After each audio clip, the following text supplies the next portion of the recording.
Hey mamas, and welcome back to another episode of the Modern Moms Club. I am so excited because I have such a powerful interview for you today. I have Miss Queen, Elena Cardone.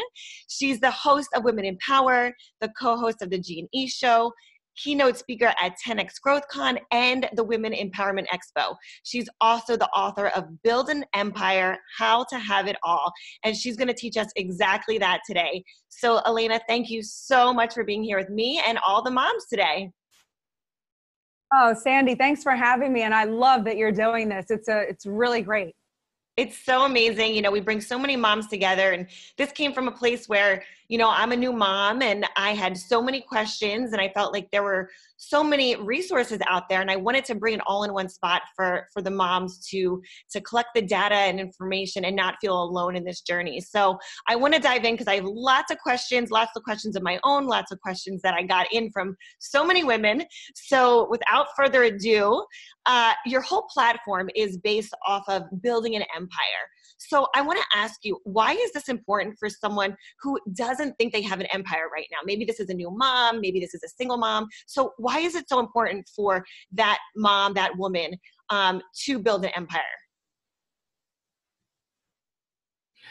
It's important for a new mom who doesn't have the awareness level that she has an empire. What degree is it? Is it small? Is it breakable? Is it strong, fortified? Can it grow? So there's one, whether she knows it or not. The reason I want to bring this to the forefront, especially to mothers, is because, you know, we have been raised in society to think that normal is okay and normal will get you by in life. And I have experienced that not to be the case. I believe normal is the most dangerous condition to be in. So when you think everything is fine and you are doing just enough is actually very devastating place to live in, because any sort of one incident can wipe you out. Your child getting sick, an economic collapse, you or your husband getting fired or laid off from a job, your house burning down. I mean, a car accident. I mean, it's endless of what you can think, because bad things happen to good people. Yeah. And if you don't have what you have created into such abundance to be able to sustain hits of that magnitude, you're going to crumble. So especially to the new moms that have children, you know, they depend on you to build a really solid foundation for their security and their livelihood and their survival. Yes. Not just physically, but also financially. I mean, we live on an economic planet. You have to take care of your kids. Mm-hmm. If you plan on putting a roof over their head and providing food for them and shelter and transportation and education. These things require money. Yes, exactly. So now for that same woman, how do you get started building an empire? Again, maybe she doesn't know that she has one. And you said everybody has an empire. So how does she start to build her empire? Well, is she single or is she with a partner? It could be either way. I mean, this moms that tune in, you know, we have married women, we have women that are just starting families, we have the single moms. So maybe just, you know, to the mom that's newly married, starting a new family. Well, the first thing is I always say you have to understand your purpose. Like, you have to get to a level of thinking and a mindset that you are creating an empire. If you are going to nominate yourself as the king or the queen of your empire, if you have a partner, you need to discuss who does what and how you're going to work together to acquire more security in every area of your lives. So it does require teamwork if you're in a partnership with someone, but you have to work on your purpose and be willing to make sacrifices in order to execute those dreams and those visions. So it has to be, you have to become aware in the first place that life is precious. Bad things can happen to good people. You're not being paranoid because you're preparing for these things. You're actually being responsible and making success your duty and your obligation. So you have to have the purpose that you want to create that. That's step number one. Okay. All right. So step number one is be aware and know that this is your obligation to your family, to yourself, to your family. Yeah, and your community, and where are you going? I mean, is it just, what is it that you want to contribute? Are you just interested in yourself and your husband and your little kid? Or are you interested in going bigger than that? Are you interested in making a difference in society? Are you interested in rearing of your child to be a happy, healthy, productive member that goes off into society and does good? I mean, Right. what is it? Like, what is your thinking? Or do you just, keep a kid alive all day while you eat Funyuns and watch TV and have no awareness of anything going on? That could be fine for you if that's what you want, and that's all your awareness level is. But to all the people, most people, I feel like, know that they have something bigger inside and a potential that they haven't tapped in on, mainly because they haven't given themselves the permission to think big in the first place. Right. Right. I totally get that. And now you were also mentioning that you have to be willing to make sacrifices. So what sacrifices do you have to make when building an empire? And what are some of the sacrifices that you had to make when you guys were starting your empire? The sacrifices are, nobody wants to go through the sacrifice phase, which is, when you're building an empire and your finances aren't completely in order. I see people do this all the time. They'll go get a nice car the minute they have something, a little bit of money, or a new TV, or a Coach bag, or some shoes, or so they spend their money on things that are not going to go back into their asset, their company, or how they can grow their business. So they're wasting. Sacrifices are just that. Like, Grant and I went through a sacrifice phase in 2008 when the economy collapsed and we were under a threat, a major threat, trying to maintain and hold on to everything. All spending stopped. It meant we did not go out to dinners. We didn't take a vacation for 13 years. We didn't, from our honeymoon to the time we took our first vacation was 13 years. Wow. A lot of it was pre-social media, so people don't see that. Plus, when I lived in Los Angeles, I still had a nice house and a nice car, but I was not buying Chanel or nothing, no clothes. Like, my friends called us fuddy-duddies. We never went out. All we did was every dollar went back into the business. We were just trying to hang on, So those are some of the sacrifices. Some of the sacrifices are, I went out for the first time this last Saturday night. I went to a gala for a charity, and I got to hang out with 20 of my girlfriends.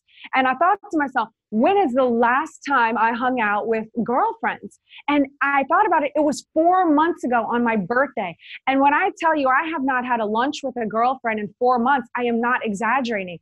And some people might go, oh, that's not really a sacrifice, but it is a sacrifice. I don't have the luxury right now because we have so many goals and dreams that are so big that we're constantly trying to get to. I just don't. I've canceled on baptisms I confirmed I would attend, weddings, and something comes up and I'm out of the country. And those, even to family members, when you have things scheduled to be with them and then you're like, sorry, I have to go do this deal.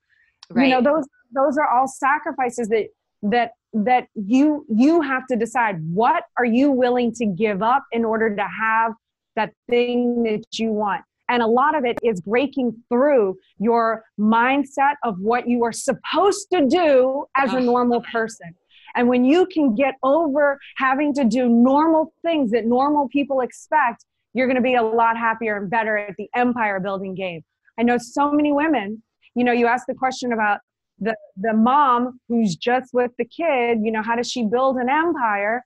Well, one of the things, if she's with the partner, then she understands that she has the most important position in society, in my opinion, which is the rearing of that child and taking that role seriously. So if she can, allow her husband to be, and you do this great, Sandi, allow her husband to work on the weekends or to make the business trips, or to come home and not have to be like, oh, how was your day? Because, as a mom, you're like, I just need an adult cuddle me, hold my hand and watch your TV. That is a sacrifice. When he comes home and he's been battling all day, he might want 5 minutes away from you and the kid.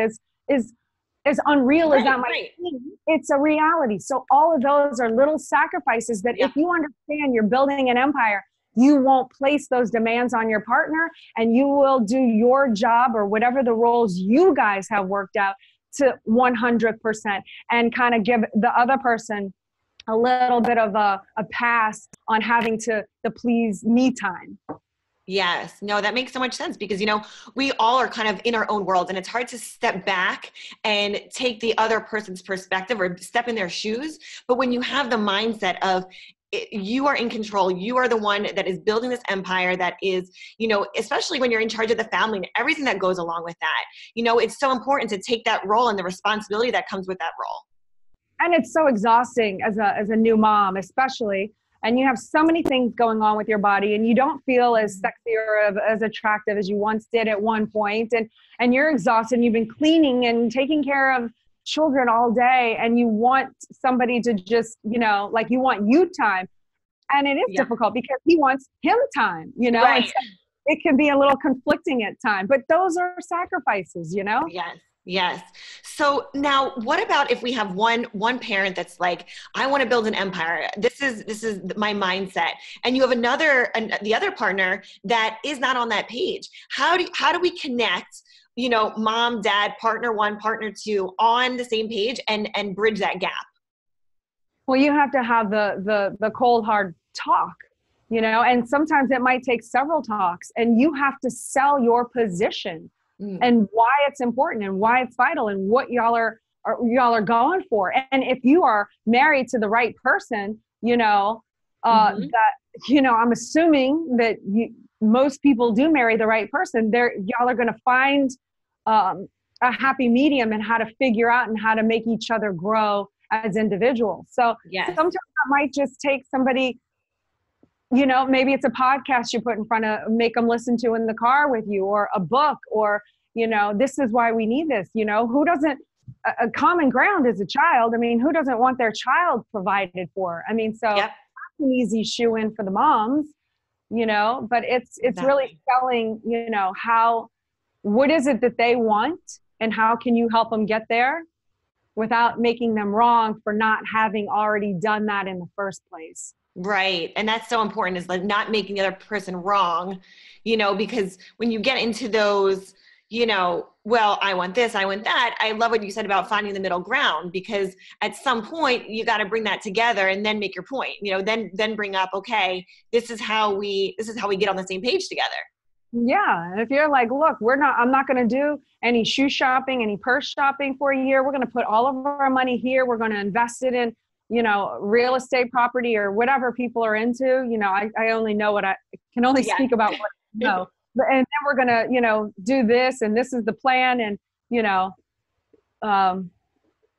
it's easier to get somebody on the same page when you look at it on paper and see what the rewards are from that. Exactly. And, I've read your book, and I don't want to give all the secrets away, but I would love for you to chat and share with the moms a little bit on what the Empire Toolkit is and how do you craft your Empire Toolkit? Because I think that is the wealth of knowledge that comes from having that toolkit. I feel like every mom needs to know what this is. Well, I'll just read some of the things because, Grant and I are pretty generous. I want to give as much information that I've collected to as many people that are willing to tap into their potential and take on this responsibility. I don't feel like because if people know more that my life is somehow threatened, I actually want to be around more successful people that have a similar mindset.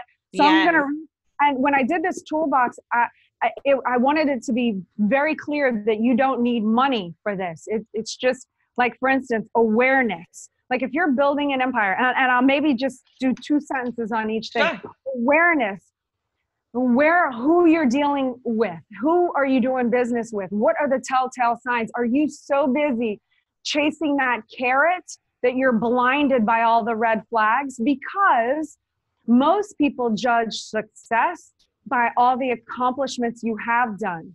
Mm-hmm. However, no one can judge you on how many situations you steered clear of. How many times did we not run the ship into the rocks and shipwreck? And how much that save us in a lawsuit? And this accident that I avoid. And that comes with awareness. So that is a skill that I talk about, and it needs to be developed. Commitment. You have to have your commitment. Discipline is, you can't get anything done without discipline. I practice discipline daily to make me stronger. Your purpose. I mean, that has to be so rock solid, to figure out who you are, what you stand for, what's going to get you out of bed in the morning when you feel caved in or somebody's trying to take advantage of you or knocked down. A massive action plan, observation, your personal code of conduct. What do you want your empire to look like? Are you a cheater? Can everyone cheat in your empire? Can people go in and get drunk and puke on the floor of your empire? Is it stinky? Who do you inside the castle walls? Right. And do you have the courage to say to someone, that's not okay? If you see your friend cheating on their mate, do you have the courage to say, that's not okay? Like I don't hang out with people that do that. Because let me tell you something. It's hard. It is a difficult world to live in. It is hard to make the right decisions when everyone around you is making bad decisions. Yes. It becomes easy to go, it's okay. This person makes me feel good. I like flirting with him. I like that attention, but is that creating an empire or destroying one? So the personal code of conduct is very important. And and then you have to use discipline when you see the cute guy or the girl at the gym. Keep your discipline in to, you know what? Right. God, they're hot, but you know what? Stop it. It is not okay. You know? So they all kind of tie in together, they all work together. Yeah. And then when you're actually making your business decisions and your business moves that can potentially make you or break you, at least you can think with a clear head without all these other thoughts going on and distractions and, Definitely. So anyway, then I talk about the sacrifices, your beliefs, your habits, the people who you hang out with at your court, your counsel, who do you talk to about things? So all of that is what you need in your empire tool building box to grow, protect, and expand your empire. Yes. And I highly encourage everyone to pick up the book because, it's Elena just dabbled into a little bit of it, but to go in depth as you do in the book, it's so important to not just know what it is, but know what that looks like for you. So, yes. So I love that. So, with a busy husband, a busy family, everything that you're doing and Grant's doing, the businesses are doing, how do you keep the family as a priority? And how do you, as the mom, as the empire builder, how do you make sure that everyone is coming back on the same page and that the kids are involved and they know what's going on with Papa and everything is cohesive and that's the priority? Well, ever since they were a young age, they understand that they are part of Team Cardone. And anytime they want to get off of that ship, they are more than welcome. But this is the train that we're on. This is the rocket we're on. You can come along for the ride. Anytime they want off, they can get off. But they understand, that yes, they are kids and I want them to be kids. I want them to go get dirty and get their clothes dirty at a birthday party. I want them to have fun and delve into being a kid. At the same time, there will be moments that I expect them to pop out of being a kid and doing certain things that maybe they don't want to. Introducing themselves to somebody, going up on stage when Papa calls them up, and conducting themselves in a way that is a good light on the family and who we are. And so they understand that and they're part of the group and they love that exchange. They love being part of the team and what we do. And they've always been explained from day one. Papa's a hero. He helps people. This is our mission. They're all in on it. They want to help. Now they want to do 10X Kids where they do their own show to help kids. I love it. So they're all on the thing. So they understand that when Papa or I have to go out of town, it's actually their job. They're not being kids that are kids being left by their mother and father. They understand when we go away doing a job, they have a job. And their job at home is to protect the home, to take care of the people looking after them, but also to do well to keep our attention off of them so that we can go and help people. And by them doing that, they're helping people. And they understand that. So, and how do I make them a priority? The kids are a priority. I mean, what parent wouldn't just die for their kid? But at the same time, they're not always the priority. If they're okay and everything is fine and we need to go out of town or we need to handle this or Papa can't attend one of their birthday parties, can't tell you how many years he hasn't attended a birthday party, we cover for him. You know, it's that, you know, that's just, they don't even think about it. It's just, it's not like something's being taken away from them. That's how normal people think. That's the kind of mindset I'm trying to break people of. I love that too, because I think, you know, as moms, we get, oh my gosh, you know, dad's going to miss out on a birthday party or on a this or that, whatever the milestone is, you know? And I think as the mom, you know, you guys are doing something incredible because you are giving them such power, you know? And even though, yes, they're kids, like you said, you let them get dirty and play, you're also giving them a lot of confidence and you're building that within them because this is something that they get to control. You know, it's not like, okay, well, dad misses this. It's something, you know, we're going to be upset. They know that's their job, you know? So it's great to build that up within them because they become so powerful.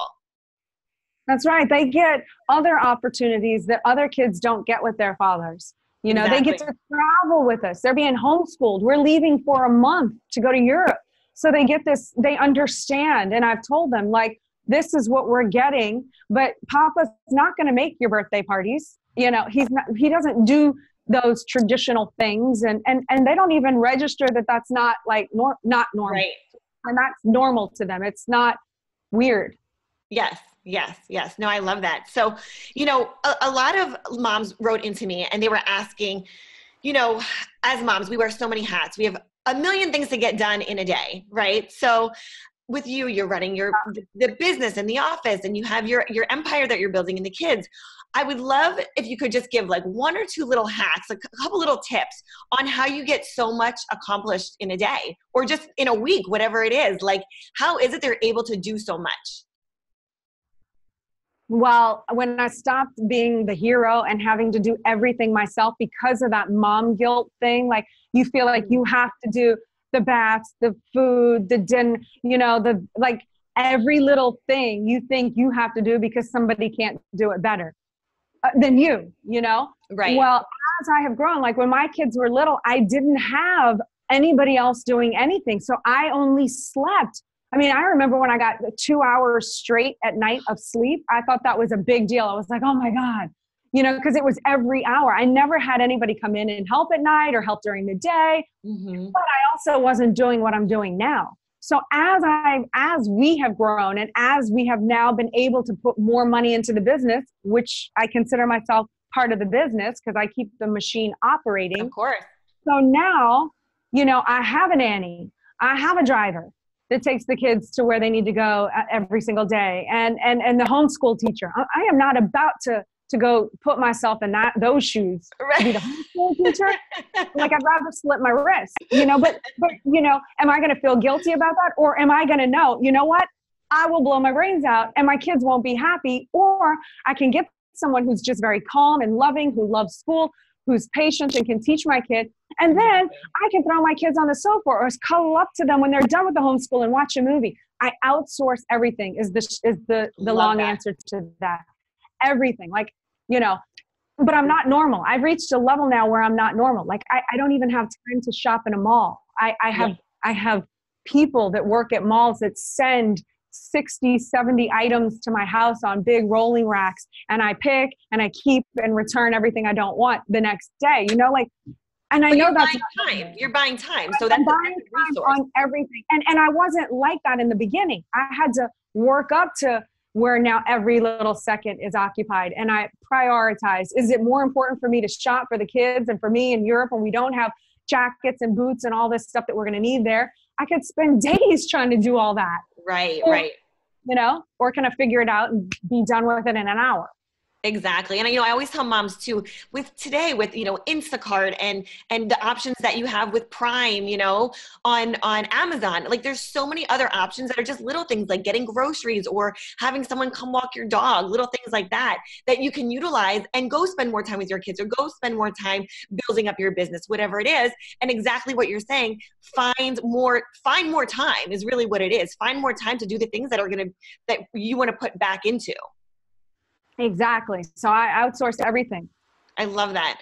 So, another one of the questions that I got was, as a new mom, this is probably a mom who is just had her baby, is going through pregnancy. How do you, and a lot of the women that follow me know what the whole 10X mindset looks like. So with that being said, how on the days when you were pregnant, think back to, with Serena or Scarlett, how did you function on those levels, or not, either way, when you were pregnant, on those days when you're just not feeling like it, especially when you were pregnant? Well, I remember I had tremendous guilt because I was so tired when I was pregnant. I would sneak into the back room and take a nap because I didn't want Grant to catch me, because I thought he would think I was using the pregnancy as an excuse to be lazy or low, which is not even true. Like, Grant wouldn't think that, but I literally snuck naps in. So I understand this. And look, when you're pregnant and you have new kids, it is difficult, whether it's anybody's reality or not. It's yours. I mean, if you're using it as an excuse to create loaf time, or if you're really exhausted and you're creating another life. Like, you have to take care of yourself. And for the moms that have one kid and the next kid's coming and it seems overwhelming, the thing that I wish I would have realized or kept telling myself back then is, you know what? It's going to pass. Right. It's going to get easier. Just deal with it. Just keep dealing with it, little by little, and it gets easier. My kids are 7 and 9 now, and it's just easy. They're like, I'm hungry. I'm like, well, go make yourself a grilled cheese sandwich. Right. Not, but, and I don't have to, they go take their own showers in my bathroom now. It's just so much easier now. It's, but I remember at that time, it was so overwhelming, even trying to figure out how to put the baby stroller together when I had the newborn, and I hadn't set it up beforehand. And, Grant was like, why didn't you do this beforehand? And the baby's like a week old, and I'm sitting there struggling, trying to figure out how to, I wanted to go into a nervous breakdown, Yeah. It's so overwhelming, especially, when you first have a baby. It's the emotions and the hormones, and your body's just trying to get back to what it once was. And you're thinking one thing in your head, and then you feel another way. So there's just so much going on, when you're postpartum. Oh, I know. Yeah.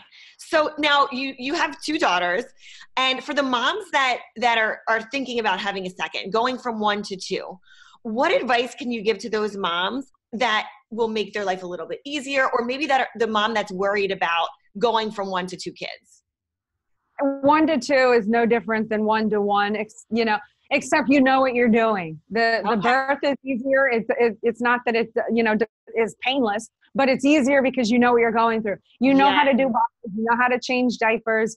You're just more relaxed. It's like, when you're driving to a place that you've never been for your first time, it takes forever. And then the second you go and you know where you're going, it's like, oh my God, I got here in 5 minutes. How did that happen? It's just, it's the second one. And look, if you have them closer together, ours are 2 years in age, they play with each other. It really saves you a lot of time when they play with each other, rather than a single child that might demand, I'm bored and want your time. At least Sabrina and Scarlett have each other to play with, and, so I can get on a phone or respond to an email, Yes, exactly. It's easier. And the second one helps out. It's just great. They're so helpful now. I love having 2. Oh, that's even so though good. It might have been a little bit of a sacrifice in the beginning for that. Yeah. That overwhelming phase in the beginning pays off later when they have each other. That's good. Yeah. Cause I've gotten a lot of questions, and myself too. I have 1, eventually we're going to have a second, but I think that, you think, oh my gosh, what about the time with the first child? What, like, all these questions go through your head, but at the end of the day, it's good to know, like, exactly what you said. It's like, you've been there, done that. Like, what you're going through. Yeah. The second one never gets the attention, that individual attention that the first one got. And, the tendency is to maybe feel guilty about it. But the truth is they never knew life any other way to feel tried. As long as you're a loving parent, with good intentions and treat your child with respect. What kid's not going to be happy to be brought up in a loving, confident, strong, powerful home? Of course. Definitely. So I have one more question for you. Now, this is for, this can be for, a couple that is married. This can be for a couple that's dating. Because you guys seem like you handle everything like with so much fun, you and Grant, in your relationship. So how do you guys handle conflict? And is it something that it's fun for you guys and you kind of make it into a game? Because it seems like everything's so flawless. No. Well, here's how we handle conflict. It goes back to the discipline, like sometimes if he's in a really bad mood, or I know he's got a lot on his plate, which is usually a lot, I always, practice discipline to keep my mouth shut and not antagonize and get into the fight. But if it is something that we need to work out, like if it's going to be a reoccurring theme, like most of the problems that people argue about, it will never come up again. The situation would never come up again. So why bring it up? Like, let it go. Right. That really does take discipline to train yourself to do that. But on a reoccurring offense that does and will come up over and over, you just have to have the conversation about it and talk about it. This is the way I feel. They may never see it your way.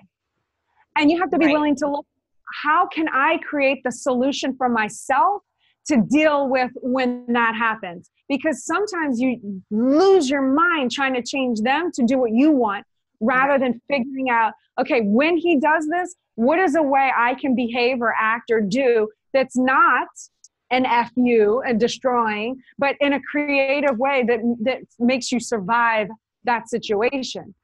So there's that. Then if the conflicts keep continuing, I look at who's in my area and are they saying nippy things about Grant in my ear? Because that sits there and percolates. Like nobody's allowed to say, I know, like Grant's tough on me. I know certain things and I can say that. But I don't think just because I say that to you, letting you in behind the curtains of, we have issues too that we always have to work out. But my friends aren't allowed to say, he's so hard on you. Nobody is allowed to talk about the king, and nobody is allowed to talk about the queen to him. We're the highest in our empire, this make pretend empire that we have. So how do we handle conflict? I don't go to my girlfriends about it. I seek my own counsel. I figure out how to handle it, and I deal directly with him. I don't go to mom. I don't go to my girlfriends. I don't get their opinions. A queen does not go to a metaphorical chambermaid for their advice. Right. And that's another sacrifice that you wear if you want to pretend or be this thing that I'm talking about. Wearing the crown is a responsibility to keep your mouth shut when you're around other girls, or men with the men bagging on the girls, to keep your mouth shut and don't participate in that. Because when you do that, you bring it home and then you're like, Yes. That's so it seems flawless because we put in a lot of discipline to keep it very clean between us. Exactly. And that goes back to your toolkit. You have discipline, the commitment, the awareness, all of that, ties in together. So I think that once you dive in and you look at that toolkit and you get very clear on what you want your empire to look like, then it's a no-brainer. Yeah.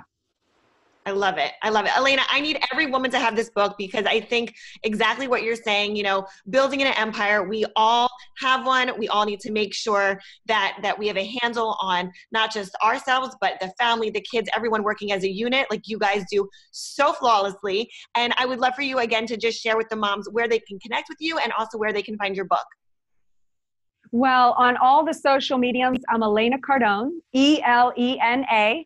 And then Cardone is like the word car and done together. If they want to buy the book, they can go to elenacardone.com/empire. And it will make a great Christmas gift for anyone, guarantee it. Yay. That commercial, I guarantee it. So yeah, I would appreciate the follow. I always write back to people as much as I possibly can. I love social media because as much as people say that I inspire them, my social media fan base, if that's what you want to call them, supporters, allies is what I like to call them. You guys actually keep me encouraged, keep me accountable, and make it so rewarding that and continue to put my life out there so people can look at it and say, oh, learn from the mistakes I've made and also learn from the things I've done right. So that's why I do what I do. And that's why I wrote this book, is to help other people to build their empire, to get on the same page with the spouse, to really fortify the family and make a difference to society and the globe. Oh, I love that. It's such a massive, massive mission. And what you're doing, like I said, is amazing. Whether you're a single woman or you're a mother, you need to have this book. So, Elena, thank you so much for coming on today and chatting with myself and all the moms. Again, ladies, go out and grab the book. You can check out Elena at Elena Cardone on all platforms. Elena, thank you so much for being here. Oh, thanks for having me, Sandi. Great interview. Thank you so much. Thank you. Bye-bye. Bye.